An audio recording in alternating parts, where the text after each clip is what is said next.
And that's probably the only such watch area, as solar flaring can barely crack into C-flare range. The sunspots have all decayed and lost magnetic complexity. Center grouping is closest to retaining it, but you can see it's much smaller than yesterday. 3 days of solar wind show a bit more density the last half day. As speed is maintained, this is making our shield work for its breakfast, but it's handling it just fine without instability. Northern positive coronal hole is departing. Meanwhile, the next opening is coming in soon, a negative coronal hole on the south. The coronal fields that we can see on Gong belie the existence of an equatorial portion, but it's there. Let's have some fun. We're at Alex Cornell's website looking at his Antarctica pictures. Good camera work, good sights to see, but fairly run-of-the-mill stuff until you get to here. That, my friends, is what an iceberg looks like on the bottom. This iceberg has flipped over, so the white portion we're used to seeing is now underwater, and this is what used to be below. Gorgeous. Next, many of you will remember Billy's take on the railgun atmospheric interaction. It's now on display at the Navy's Science and Tech Expo. Hey, anything to get it out of this guy's hands. Yikes, bro. Settle your eyes down. Cool tech, cooler science, and now you can go touch it. January climate report is out, same back and forth for the month, so let's look at the winter as a whole. Same thing.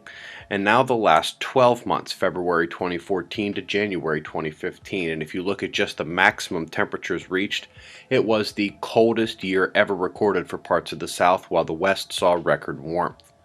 Arctic ice, still hovering near the low end of the satellite average, but still recovering from record lows from a few years ago, all while Antarctica tiptoes on the brink of even more record high ice marks.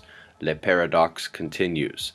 Got 2 tropical storms on Earth, the cyclone churning up here and already costing millions in flooding.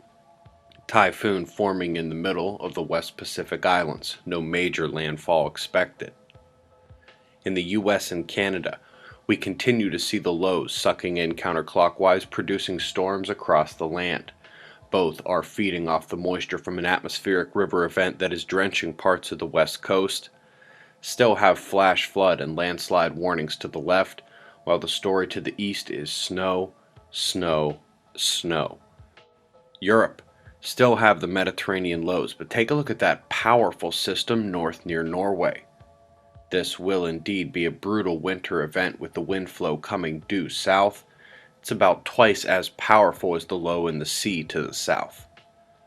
Another light day on tap for Australia and New Zealand, with a weak low in the monsoon region up north and a small convergence to the south. Thunderstorm warnings tonight should be isolated. Folks, the Conscious Life Expo kicked off with a bang last night. 1 speech down, 5 more events for me to go. Today I'm on the Nori panel with Nassim, Greg Braden, David Wilcock, and others. I'm also on the conspiracy panel, and our Starwater workshop is tonight. Unlike yesterday, I do believe all my events can be live streamed today, so check out the links below to get an account and watch it live if you can't be there. Last but not least, folks, it is Saturday, so Fly on the Wall will take place this morning and be posted to suspiciousobservers.org in a few hours.